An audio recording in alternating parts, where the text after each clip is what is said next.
Si tu ne vois plus clair dans ta vie, pourquoi ne pas ouvrir un livre?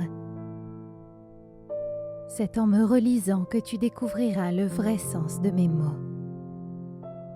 Je m'ouvrirai aux autres, mais fermerai de plus en plus la porte à moi-même. Je partirai à la recherche de sensations fortes, de quoi me fabriquer toujours plus de souvenirs pour mes vieux jours. Seulement, j'avais oublié le plus important, vivre et profiter du présent. Mon temps était compté, mais je l'ignorais totalement. À force de vouloir vivre connecté, j'ai fini par me déconnecter de l'essentiel, ma famille. J'en étais arrivée à ne plus savoir qui j'étais devenue en réalité, ni quel était mon rôle dans la société. Je pensais le découvrir ailleurs et chez les autres. Je passais mon temps à fouiller dans leurs activités, dans leur vie qu'ils partageaient comme moi, ou dans les objets qu'ils accumulent, afin de tenter de combler le vide que je ressentais tout au fond de moi. J'étais seul, malheureux, et je m'étais perdu en chemin. Et puis est arrivé ce moment magique où j'ai entendu cette voix en moi. Elle m'a ordonné d'arrêter de me chercher dans les activités du monde moderne.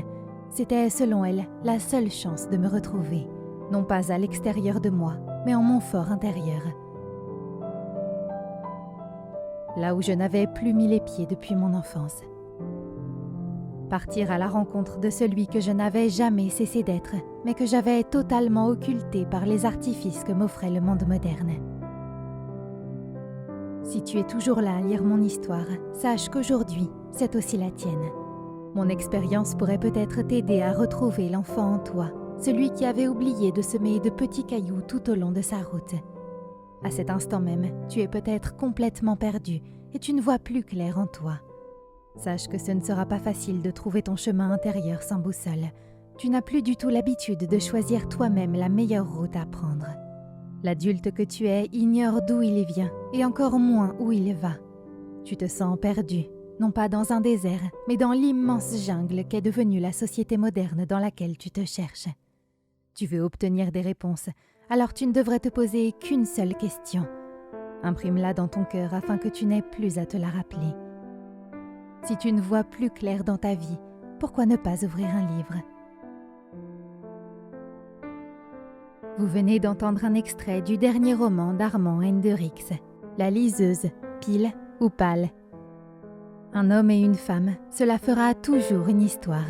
Parfois à l'eau de rose, souvent un drame aux larmes, car les désirs de l'un sont rarement partagés par l'autre.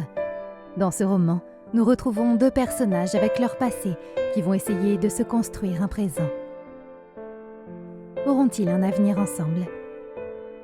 C'est ce que vous allez découvrir en lisant leur histoire qui parle de livres et de ceux qui les dévorent, sans oublier de les collectionner. Vous l'aurez compris, je veux parler des lecteurs. Ce sont eux qui donnent vie aux héros qui traversent les pages et les années. Gwen et Martin vont se donner la réplique, ils vont se rencontrer et puis s'aimer, chacun à sa manière. Il sera question des choses de la vie, ils parleront d'amour, mais surtout beaucoup de livres et de leurs souvenirs. Nous sommes tous la somme de notre passé. Lui n'a plus rien à perdre, elle a tout à gagner. Pourquoi ne pas assister à leur rencontre? Martin et Gwen vous appellent, ils vous attendent pour que vous partagiez avec eux leur véritable histoire romanesque. Je vous souhaite une belle lecture. Vous pouvez le trouver sur Amazon, la Fnac. Ou alors, pourquoi ne pas passer par l'auteur directement sur Facebook ou sur son blog et profiter d'une dédicace et de quelques marque-pages.